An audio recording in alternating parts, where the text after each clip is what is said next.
June 4, 1943, 8:10 hours. Norfolk Naval Base, Virginia. Unterscharfer Herman Butcher steps off the transport ship and grips the cold steel railing as his boots hit American soil. 14 days in the Atlantic have left his body weak, but his mind is clear. He looks up, and stops. In front of him unfolds a scene that does not match anything he has been taught. Cranes swing across the skyline like moving towers. Ships are being loaded and unloaded simultaneously. Trucks move in steady lines without stopping. Workers shout, but not in panic. In rhythm. No sirens. No urgency.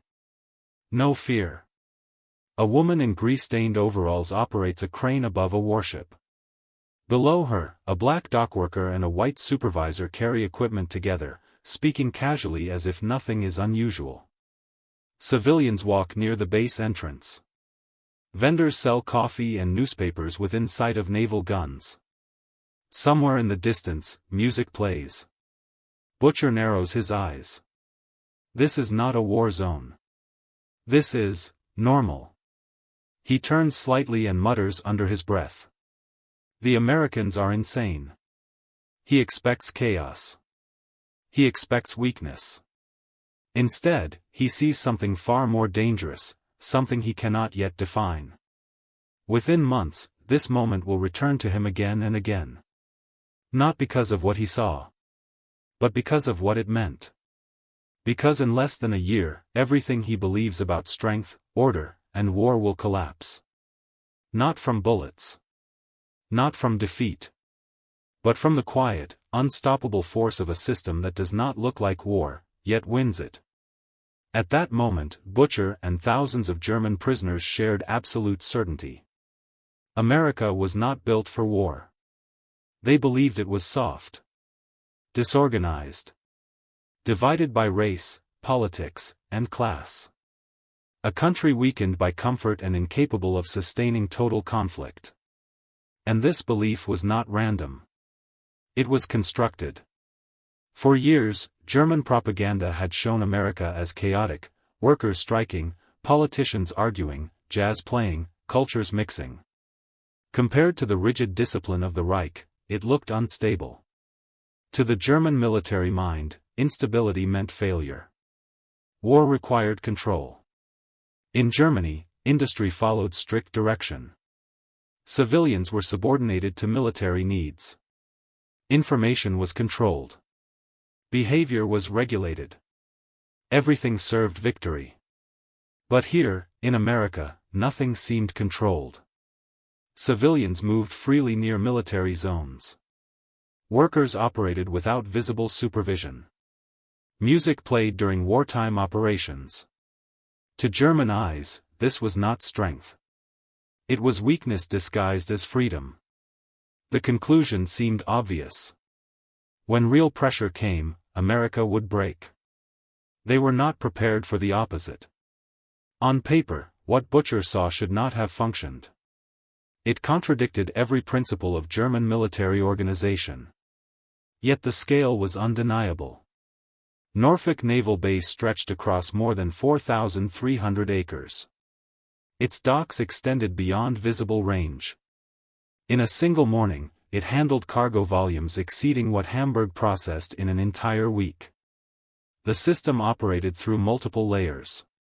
Ships were loaded and unloaded without pause. Civilian and military labor worked together. Mechanized cranes moved continuously. Supply routes functioned in parallel. And most importantly, everything was visible. Factories were not hidden. Infrastructure was not concealed. Operations were not restricted from civilian view. Everything existed in the open. According to German doctrine, this should have made the system vulnerable. Easy to disrupt. Easy to sabotage. Easy to destroy. But nothing was collapsing. Everything moved with consistency. Not forced precision, but natural flow. All calculations suggested that such openness would lead to disorder. Instead, it produced something far more effective.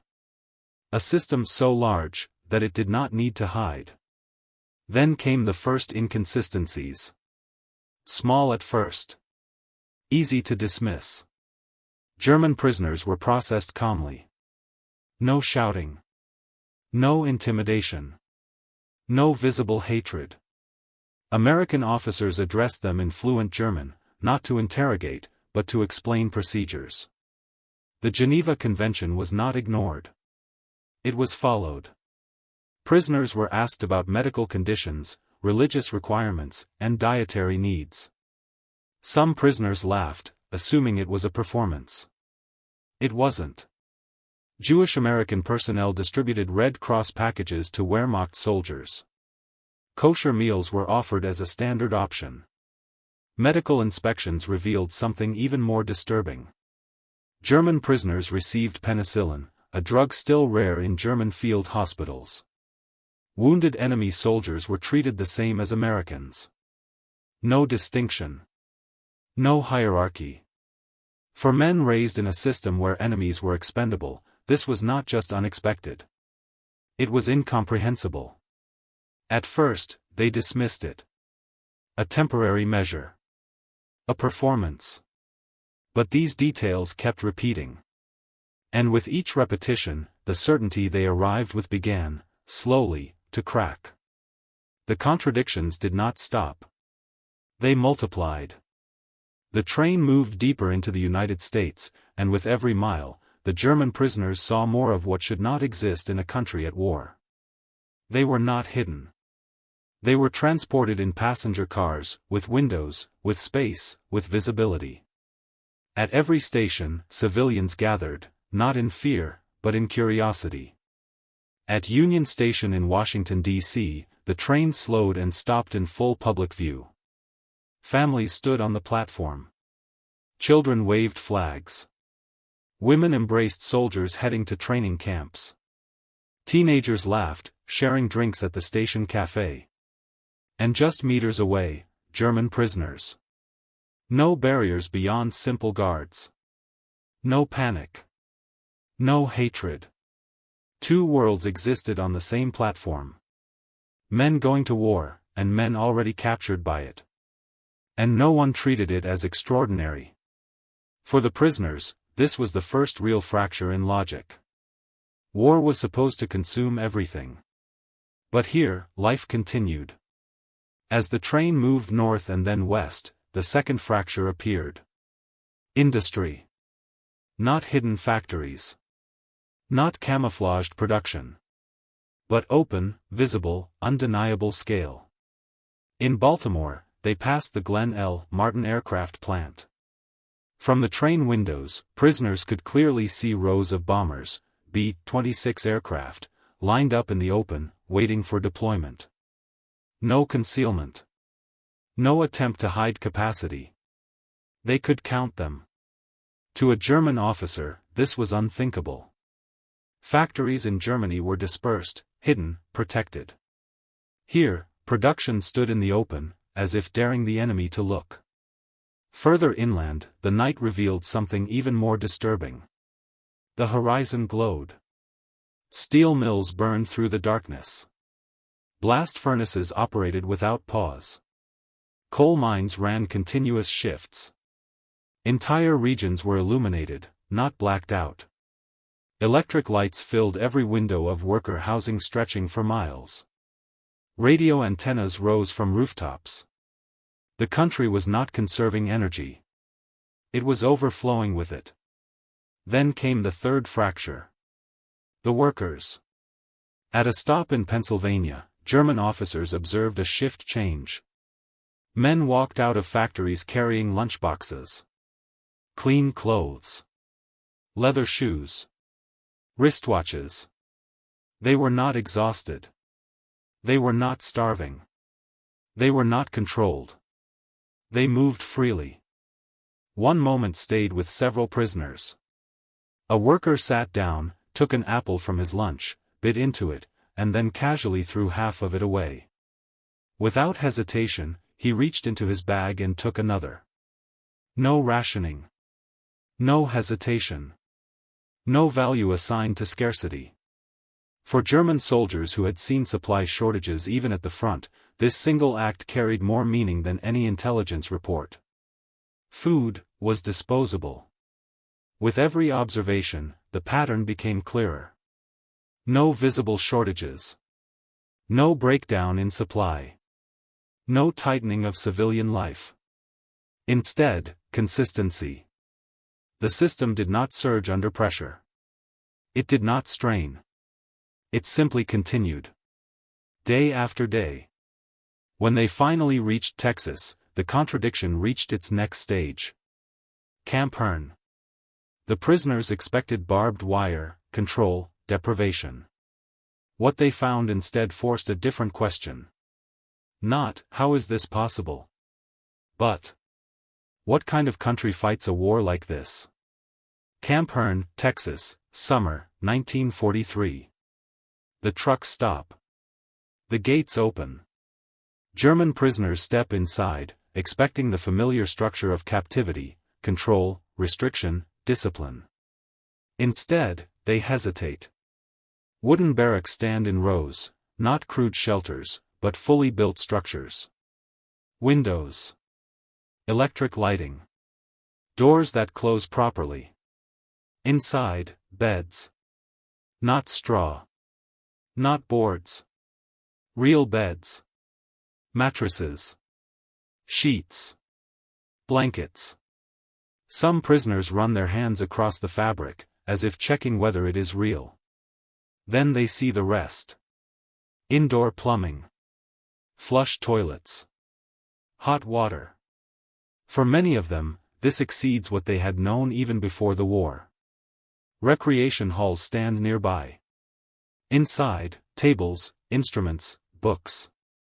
No guards forcing silence. No rigid formation. No immediate punishment. The system does not feel like imprisonment. It feels organized. The next shock comes quickly. The camp commander addresses them, in German. Not broken phrases. Fluent. He explains the rules clearly. Calmly. Without threats. Then he says something that makes no sense. They will govern themselves. Each compound will elect representatives. They will organize daily life internally. They will manage schedules within the system. Self-governance. For prisoners. To German soldiers trained in absolute hierarchy, this sounds either like a trap, or weakness. They assume it will collapse. Then comes the medical facility. The hospital inside the camp contains equipment many German civilian hospitals lack. X-ray machines. Surgical rooms. Dental chairs. And supplies. Plenty of supplies. When a prisoner develops appendicitis, he is operated on within hours. American surgeons work alongside German medical staff. No delay. No prioritization. No punishment for being the enemy. The logic breaks further. Then comes the canteen. A store. Inside a prison camp. Prisoners are allowed to purchase items using camp-issued currency earned through voluntary labor. Cigarettes. Chocolate. Soap. Writing materials. Musical instruments. Choice. Not survival, choice. The idea itself destabilizes expectations. An enemy allowed to choose is no longer treated as expendable. Then comes labor. Not forced. Organized. Prisoners are sent to work in agriculture and industry. They are paid 80 cents per day. The same base pay as American privates. At first, they expect exploitation. Instead, they encounter something else. Scale. At the King Ranch in Texas, the land stretches beyond anything they have seen in Europe. Over 800,000 acres. Larger than entire regions they knew back home. Work is mechanized. Machines replace dozens of laborers. Trucks replace horses. Aircraft survey cattle from the air. German prisoners stand still, watching a system that operates faster, with less effort. Not through discipline, but through efficiency. Then they notice something even more dangerous. The workers. Mexican-American laborers. Black workers. White supervisors. Working together. Not perfectly, but effectively. For men raised in a system that defined hierarchy by race, this is not just unfamiliar. It is destabilizing. The pattern continues. At cotton processing plants, output reaches levels they cannot comprehend. Facilities process in a single day what German industry would struggle to complete in weeks. And yet, workers take breaks. They eat full meals. They listen to radios while working. Productivity is not enforced through fear. It is maintained through conditions. Then comes the moment that breaks something deeper. At a food processing plant, prisoners watch as perfectly edible produce is discarded. Tomatoes slightly imperfect. Corn with irregular shape. Beans with minor flaws. All thrown away. Hundreds of pounds. Destroyed. For quality standards. Not because of shortage. Because of abundance. For German soldiers who have seen rationing, starvation, and supply collapse. This is no longer just contradiction. It is something else. A system so productive, that it can afford waste. And with that realization, a new question begins to form. Not spoken, but understood. If this country can afford to waste, what happens when it decides to use everything? The contradictions did not end at Camp Herne. They deepened. Because what the German prisoners were witnessing was no longer just material abundance, it was something far more dangerous. A system that functioned without fear. In the weeks that followed, prisoners were sent out to work across Texas. Fields. Ranches, factories. What they saw there began to dismantle something deeper than military assumptions. It began to dismantle ideology. At agricultural sites, German prisoners worked alongside American laborers. White workers. Black workers. Mexican-American workers. Not separated into rigid hierarchies. Not controlled by doctrine. But working, together. Not perfectly. Not without tension. But effectively. For men raised under a system that defined value by race, this was not just unusual. It was destabilizing. At the King Ranch, the scale alone was beyond comprehension. Over 800,000 acres. Land stretching farther than the eye could follow. Machines replaced entire groups of workers. One combine harvester did the work of dozens. Trucks moved crops instead of horses. Aircraft flew overhead, tracking cattle from the sky. German prisoners stood in silence, watching. This was not discipline. This was efficiency. And it produced more, with less effort. In cotton processing plants across Texas, the pattern repeated. Production levels exceeded anything they had seen in Europe. Facilities processed in a single day what German industry struggled to produce in weeks. Yet inside these plants, workers behaved in ways that made no sense. They took breaks. They ate full meals. They talked while working. Radios played music during production. There was no visible pressure. No overseers forcing output. And yet, production did not fall. It increased. Then came the conversations. American workers spoke openly. About politics. About the government. About the war itself. They criticized leadership. They argued. They disagreed. And nothing happened. No arrests. No punishment. No consequences. For German soldiers raised under total control, this was more shocking than anything they had seen so far.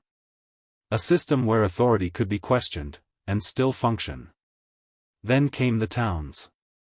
During supervised visits, prisoners saw American civilian life up close. Young people gathered freely. Boys and girls together. Unsupervised. Laughing. Dancing. Listening to music that German ideology had labeled degenerate. Women drove trucks. Managed businesses. Supervised male workers. In nearby airfields, female pilots flew military aircraft. The structure of society did not match the structure they had been taught. Authority was not rigid. Roles were not fixed. And yet, the system held. Then came something even more difficult to process. Churches. German prisoners were invited to attend services. They sat among civilians. Among families whose sons were fighting overseas. Fighting Germans. And yet, no hostility. No revenge. Only routine. On Christmas Eve, choirs sang in German. Mothers whose sons were at the front, singing to enemy soldiers. Some prisoners could not process it. Some broke down. Because this was not weakness. It was something else entirely. And then came Christmas. The town of Herne, population barely 2,000, organized a celebration for enemy prisoners. Thousands of gift packages were prepared. Cigarettes. Candy. Personal items. Veterans of the First World War, men who had once fought Germans, donated supplies to their current enemies. A 30-foot Christmas tree stood in the camp. Covered in electric lights. Burning continuously. The camp consumed more electricity for decoration than some German towns used in total. The meal itself exceeded anything most prisoners had seen in years. Roast turkey. Ham. Vegetables. Pie. Ice cream. Thousands of calories. While civilians in Germany survived on a fraction of that. At first, prisoners tried to explain it. Propaganda. A temporary gesture. A calculated performance. But the pattern did not break. It continued. Every day. Every interaction. Every detail. And slowly, something began to change. Not suddenly. Not dramatically. But quietly. The certainty they had arrived with began to dissolve. Because the system they were observing could not be explained by weakness. It could not be explained by disorder. It could not be explained by propaganda. It could only be explained by one thing. Strength. A kind of strength they had never been trained to recognize. And for the first time, an unspoken realization began to spread among them. If this system could afford generosity. If it could function without fear. If it could produce without limits. Then this war was already decided. Time passed. Weeks turned into months. And what had begun as confusion slowly evolved into something far more dangerous for the German prisoners. Understanding. Inside Camp Herne, a new system quietly took shape. Not enforced from above. But built from within. Prisoners began organizing themselves. They elected representatives. Created schedules. Managed work assignments. Formed discussion groups. At first, many assumed it was a trap. A test. But nothing happened. No punishment followed disagreement. No consequences followed criticism. Instead, the system adapted. And for the first time, German soldiers experienced something unfamiliar. Responsibility, without coercion. Then came education. What began as a small library, just a few hundred books donated by local civilians, expanded rapidly. Thousands of volumes appeared. Not censored. Not filtered. Books banned in Nazi Germany were now freely available. Works by Thomas Mann. Erich Maria Remarque. Jewish authors whose names had been erased back home. Possession of such books in Germany could mean imprisonment, or worse. Here, they were handed out casually. No restrictions. No fear. Some prisoners refused. They avoided the books. They rejected the discussions. But many did not. Curiosity began to replace certainty. Courses followed. English language classes. Mathematics. Agriculture. Engineering basics. Even American history. Professors visited the camp. Lectures were held. Examinations were taken. Hundreds of prisoners enrolled. Not because they were forced, but because they chose to. And then came something even more dangerous. Information. Newspapers. Unrestricted. American publications that openly criticized the government, the military, even the war itself. Cartoons mocked political leaders. Articles questioned decisions. Radio broadcasts featured debates. Disagreement was not hidden. It was public. To the German military mind, this should have weakened the nation. Instead, the war effort continued, uninterrupted. Even strengthened. This contradiction was impossible to ignore. Inside the camp, reactions varied. Some prisoners clung harder to ideology. Others began to distance themselves. And a small group began to change. American authorities observed this carefully. Not openly, but systematically. Prisoners were categorized. Those strongly loyal to Nazi ideology. Those indifferent. And those already opposed. The majority fell in the middle. And that majority began to shift. Barracks discussions grew longer. Arguments became more frequent. Not about survival, but about belief. What they had been told, versus what they were seeing. Then came the deeper shock. Daily life. Not in the camp, but outside it. Working in American facilities exposed something that no propaganda could explain. Abundance. At an aluminum plant, prisoners collected scrap material, discarded pieces that would have been valuable in Germany. Here, they were waste. At food processing factories, perfectly edible produce was destroyed for minor imperfections. Hundreds of pounds of food, discarded. Not due to shortage, but due to standards. One prisoner later wrote, "We destroyed food that would have been treasure in Germany. And the Americans apologized, to us." This was no longer a military contradiction. It was a civilizational one. Then came letters. Prisoners wrote home, describing what they saw. The letters passed through censorship, but not everything was removed. Fragments of reality reached Germany. Descriptions of food. Of treatment. Of life.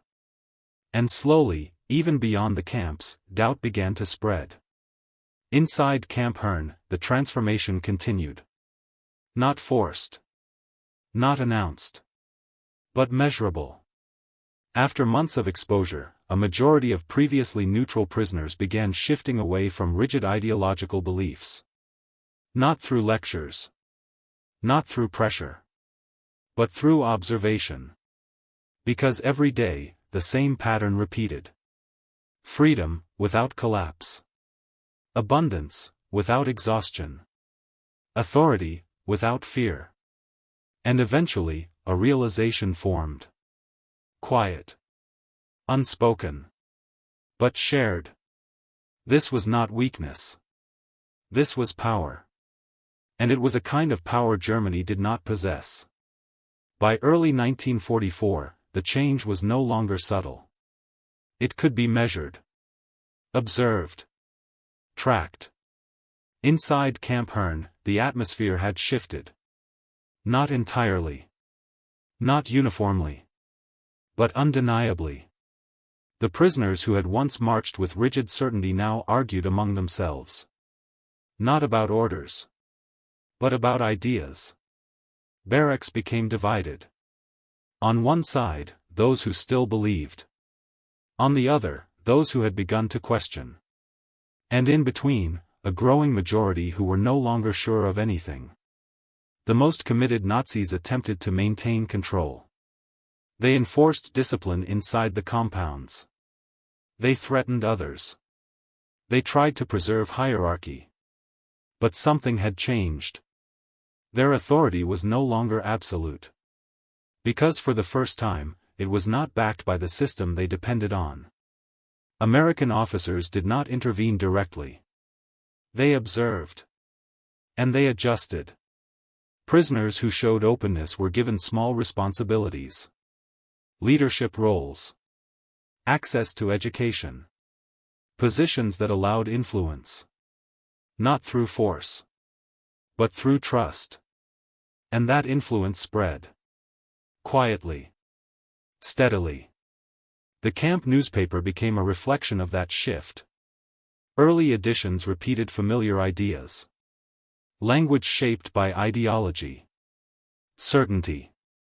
Control. But over time, the tone changed. Articles became less rigid. More reflective. Questions appeared. Not imposed. But emerging. By late 1944, something remarkable had happened. Discussions about democracy were taking place inside a German POW camp. Not as propaganda. But as genuine debate. And outside the camp, the war continued. But even that began to feel distant. Because what the prisoners were experiencing was not the battlefield. It was something more dangerous. Comparison. They compared systems. Daily. Constantly. In Germany, authority was absolute. Information was controlled. Resources were limited. In America, authority could be questioned. Information was open. Resources seemed endless. At first, they had believed one system was stronger.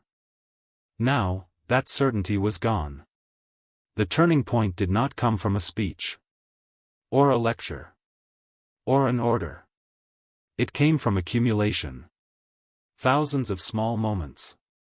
Each one insignificant on its own. But together, impossible to ignore. A guard treating a prisoner with respect.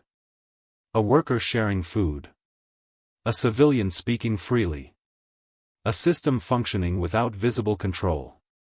And slowly, a realization began to form among many of them. Not emotional. Not dramatic. But logical. If a nation could fight a global war, while allowing its people freedom, while maintaining production, while treating enemies with restraint, then that nation was not weak. It was operating on a level they had never understood. By mid-1944, reports within the American administration reflected this change. A majority of non-political prisoners were shifting. Not completely. But measurably. Toward acceptance. Toward adaptation. And for some, the transformation became permanent. Years later, many of these men would return to Germany. A country destroyed. Cities reduced to rubble. Infrastructure collapsed. Economy broken. And they would carry something back with them. Not material. But conceptual. They had seen another model. Not perfect. Not without contradiction. But functioning. Some would become engineers. Teachers. Businessmen. Local officials. Participants in rebuilding a new system. Others would choose something even more unexpected. They would return to America. Not as prisoners. But as immigrants. Because what they had witnessed behind barbed wire had changed their understanding of what a society could be. And in that transformation lay something far greater than a military outcome. Because the war had not only been fought on battlefields.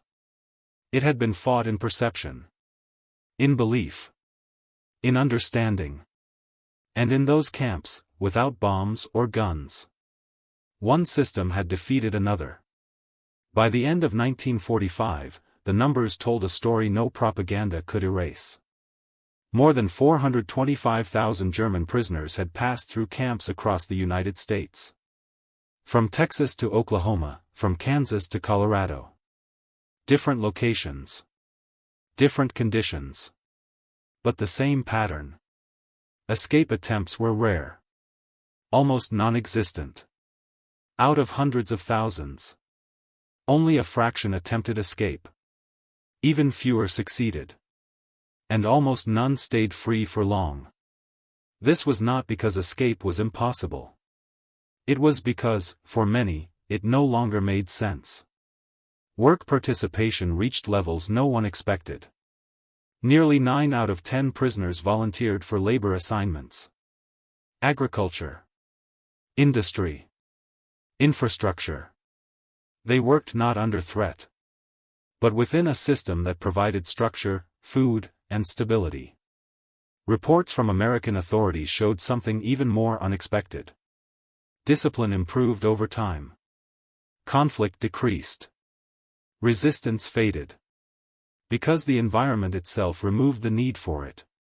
By the time the war ended, a significant portion of these men no longer saw themselves as enemies in the same way they had before. Not because they had been forced to change, but because their assumptions had been challenged, daily. When repatriation began, the contrast became clear. They returned to Germany. A country destroyed. Cities flattened. Industry shattered. Food shortages widespread. Infrastructure broken. Many had expected victory. Instead, they returned to collapse. And yet, among the ruins, something else appeared. A foundation. Former prisoners began to take roles in rebuilding. Local administration. Agriculture. Education. Industry. They applied what they had observed. Not perfectly. Not uniformly. But consistently. Some entered politics. Others became teachers. Engineers. Business owners. They introduced ideas that had once seemed impossible. Open discussion. Local governance. Economic initiative. Not because they had been ordered to, but because they had seen it work. Surveys conducted after the war revealed the scale of the transformation. A majority of former prisoners expressed favorable views toward the United States. Many supported cooperation. Some advocated alliance. And a significant number expressed a desire to return. Thousands eventually did. They immigrated legally. Built new lives. Started families. Became citizens. Their success rates exceeded expectations. Stable employment. Low crime. High integration. Because they already understood the system. They had lived inside it. Decades later, reunions took place.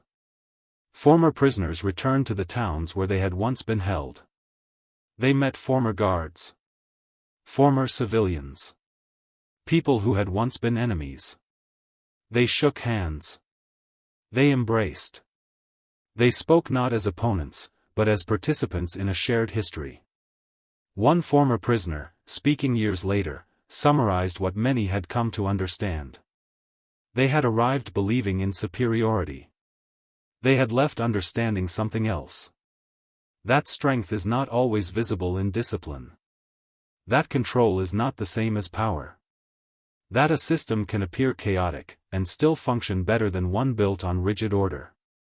And most importantly, that wars are not decided only by weapons. They are decided by systems. By production. By logistics. By the ability to sustain, not just fight. Germany had fought with discipline, skill, and determination. But it had faced something different. A system that could produce endlessly. Supply continuously. Adapt instantly. And still maintain the illusion of normal life. That was the real shock. Not the bombs. Not the guns. But the realization that the enemy did not need to look like war to win it. And in that realization lay the final conclusion. Victory in modern war does not belong to the most disciplined army. It belongs to the system that can outproduce, outlast, and outadapt everything it faces. And by the time German prisoners understood that, the outcome had already been decided. When the war ended, the transformation did not. It accelerated. The camps closed. The barbed wire came down. The guards left. And the prisoners were sent back. Back to Germany. But not the Germany they remembered. What they found was not a nation.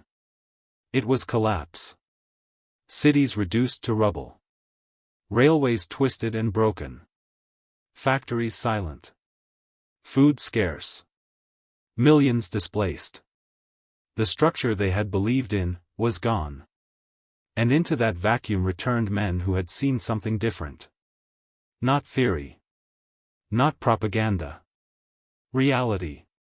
They had seen a system that functioned without total control. They had seen production without exhaustion. They had seen authority without fear. And now, standing in the ruins of their own country, they carried that knowledge with them. At first, it was small. Local decisions. Farm management. Work organization. Teaching methods. Former prisoners began applying what they had observed. In agriculture, they introduced mechanized thinking. In business, they emphasized efficiency over rigidity. In education, they encouraged discussion instead of memorization. No one announced it. No one ordered it. But it spread. A new kind of structure began to emerge. Less centralized. Less rigid. More adaptable. What had once been dismissed as weakness, now became necessary. American Reconstruction efforts arrived soon after. Food shipments. Industrial support. Financial aid. But unlike occupation in other wars, something was different. There was no total resistance. Because many of those receiving aid had already seen the system behind it. They understood it. For them, this was not foreign. It was familiar. Some of these former prisoners moved into positions of influence. Local administration. Business leadership. Education. Infrastructure planning. They were not the majority. But they were enough. Enough to influence direction. Enough to shape decisions. Enough to guide reconstruction. And over time, West Germany began to stabilize. Then to recover. Then to grow. Not by recreating the old system. But by building something new. Decades later, records would show the long-term impact. Thousands of former prisoners maintained contact with Americans they had met during captivity. Letters exchanged. Visits arranged. Friendships sustained across continents. Some made a different decision. They returned. Not as prisoners. As immigrants. They chose to live in the country that had once held them captive. Built careers. Raised families. Integrated fully. Because what they had experienced had not been temporary. It had been transformative. Reunions began years later. Former prisoners returned to places like Herne. They met former guards. Former civilians. People who, during the war, had stood on opposite sides. And something happened that no one in 1943 could have imagined. They embraced. Not out of obligation. But out of understanding. Because the war had not only been fought with weapons. It had been fought with systems. With ideas. With realities that either collapsed, or endured. One former prisoner would later summarize it simply. We arrived believing in superiority. We left understanding something else entirely. That strength is not always found in control. That order is not always created through force. That a system can appear chaotic, and still function better than one built on rigid discipline. And in that realization lies the final truth. Wars are not decided only on battlefields. They are decided by what stands behind them. Production. Logistics. Industry. Scale. Germany fought with discipline, skill, and determination. But it faced something fundamentally different. A system that could produce endlessly. Supply continuously. Adapt instantly. And still allow life to look normal. That was the real shock. And by the time it was understood, the outcome had already been decided. If anything remained, it was not in numbers. It was in consequence. Because what these men carried back was not just memory. It was contrast. They had seen two systems. One built on control. One built on capacity. And when placed side by side, the difference became impossible to ignore. In Germany, everything had been directed. Every decision flowed from above. Every action served the state.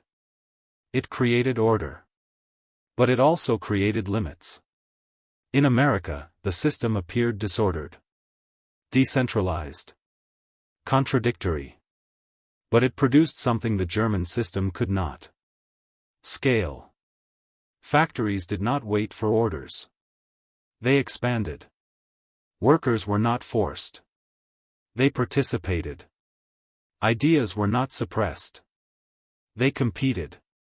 And that competition produced something far more powerful than discipline. It produced acceleration. German officers who survived the war would later reflect on this. Not emotionally, but analytically. They had not been defeated by a single battle. Or a single mistake. They had been defeated by a system that operated on a different level entirely. A system where loss did not reduce capability. Because it could be replaced. Immediately. A destroyed tank meant little when 10 more were already in production. A lost aircraft meant nothing when factories produced hundreds more within days. A supply shortage did not stop operations, because reserves already exceeded consumption. For Germany, every loss mattered. Every tank destroyed. Every aircraft lost. Every liter of fuel spent. For the United States, loss was part of the system. Planned. Absorbed. Replaced. And that difference defined the outcome. Some German officers described it simply. They were fighting a war of efficiency. The Americans were fighting a war of volume. Efficiency has limits. Volume does not. And once that realization became clear, everything else followed. Battles became delays. Victories became temporary. Resistance became symbolic. Because no tactical success could change the underlying equation. And the prisoners understood this before many commanders did. Not through reports. Not through intelligence. But through daily observation. They saw food wasted. Fuel consumed without concern. Equipment replaced without hesitation. And they understood what it meant. Not emotionally. Mathematically. If one side can lose more than the other can produce, then the outcome is already determined. That was the final lesson. Not about strategy. Not about bravery. If anything remained after that realization, it was not resistance. It was inevitability. Because once the illusion of parity disappears, war changes. It no longer becomes a contest. It becomes a countdown. German soldiers continued to fight. They defended positions. They launched counterattacks. They held ground where they could. But something fundamental had shifted. Not in weapons. Not in tactics. In expectation. They no longer believed victory was possible. Only delay. Every report from the front began to carry the same underlying tone. Not panic. Not collapse.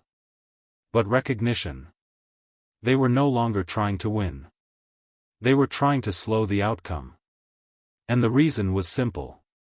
The enemy did not weaken. Bombing campaigns intensified. Supply lines expanded. Production increased. Every month, more tanks. More aircraft. More ammunition. More fuel. Losses that would cripple any other nation changed nothing. For Germany, each loss reduced capability. For the Allies, each loss was already accounted for. And that difference created a new kind of battlefield. One where time itself became the deciding factor. The longer the war continued, the stronger one side became. And the weaker the other. This was no longer a war of maneuver. Or strategy. Or even survival. It was a war of mathematics. And the equation had already been solved. By 1945, the final stage began. Not a collapse of fighting ability. But a collapse of structure. Fuel shortages halted movement. Aircraft remained grounded. Armored units were immobilized. Not destroyed. Empty. Units still existed on paper. But not in action. Commanders issued orders that could not be executed. Not because of lack of will. But because of lack of resources. And in contrast, Allied forces moved without interruption. Convoys stretched for miles. Aircraft filled the skies. Artillery fired without restriction. The system did not slow. It accelerated. And at that point, the final realization became unavoidable. This was not a defeat caused by a single failure. It was the result of a mismatch. A nation built for total control, against a nation built for total production. One optimized for efficiency. The other for scale. And in modern war, scale wins. Always. That was the final lesson. Not written in reports. Not taught in academies. But observed. Lived. Understood. By the men who arrived in America expecting to see weakness. And instead witnessed the system that would end the war. And in that realization lies the true conclusion. The outcome of World War II was not decided when armies met. It was decided long before.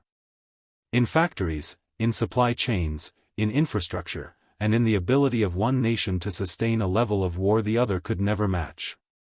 Everything else was just time catching up to that reality. If anything still remained after all of this, it was the final consequence. Because wars do not end when the shooting stops. They end when one system replaces another. After 1945, that process began. Quietly. Gradually. But irreversibly. Germany did not simply rebuild. It transformed. The old structure, centralized, rigid, controlled, had proven its limits. It had achieved speed. It had achieved early victories. But it could not sustain them. The new system that emerged in the West was different. Not imposed entirely from outside. But influenced by those who had already seen it. Former prisoners became small but critical links in that transition. Not leaders at first. But carriers of experience. They had seen local governance that functioned. Economic systems driven by initiative. Production based on efficiency, not coercion. And most importantly, they had seen a society that could absorb shock without collapsing. So when Reconstruction began, they did not rebuild the past. They adapted. Factories were rebuilt with new methods. Agriculture modernized faster than expected. Local administrations operated with greater independence. And over time, something unexpected happened. A defeated nation became stable. then productive, then strong again. Not through the system it had trusted before, but through one it had once dismissed. And that is where the final meaning of this story lies. Because the most important battles of the war were not only fought in Normandy, or in the Ardennes, or on the Eastern Front. They were fought in perception.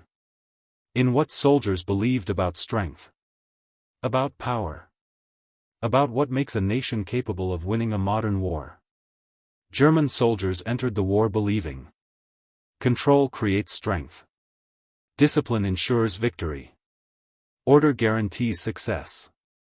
But what they witnessed changed that understanding. They saw that flexibility can outperform control. Abundance can overpower efficiency. And scale can decide outcomes long before battles begin. And that realization did not disappear with the war. It carried forward. Into Reconstruction. Into alliances. Into the structure of the post-war world. Because in the end, the greatest shift was not territorial. It was conceptual.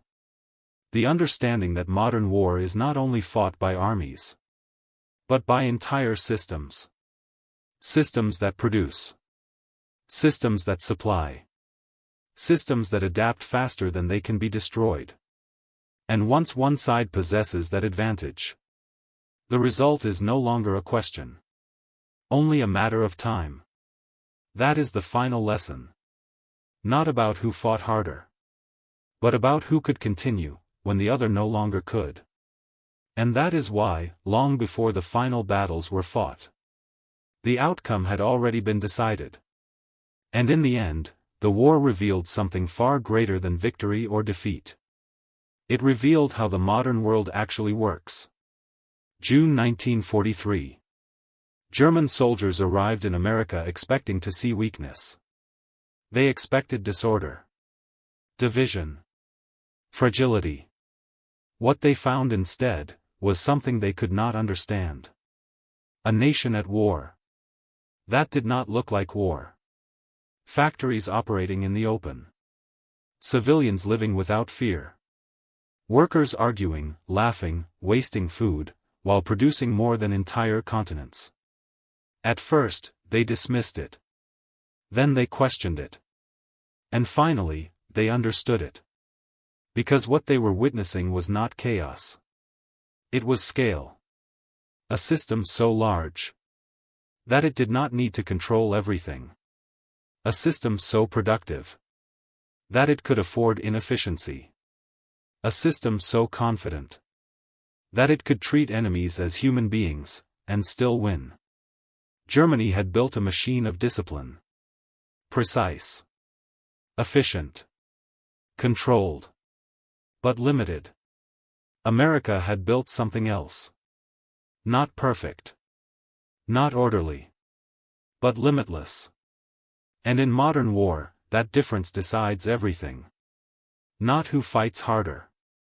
Not who believes stronger. But who can continue, when the other cannot. That is why the outcome was never truly decided on the beaches of Normandy. Or in the skies over Europe. Or in the forests of the Ardennes. It was decided long before. In factories. In railways. In oil fields. In the quiet, invisible systems that turn a nation into something more than an army. The German prisoners did not just witness American power. They experienced it. They lived inside it. They measured it, day by day, against everything they had known. And in that comparison, something irreversible happened. They stopped seeing the enemy as weak. And started seeing their own system as limited. That was the real turning point. Because once that realization takes hold, victory is no longer possible. Only time remains. And that is the final truth this story leaves behind. Wars are not won by the side that fights the hardest. They are won by the side that builds a system capable of fighting, without end. And by the time Germany understood that, the war was already lost. About scale. And in the end, that is what decided the war. Not just who fought better, but who could continue fighting, indefinitely. And the moment German soldiers realized that the war, for them, was already over,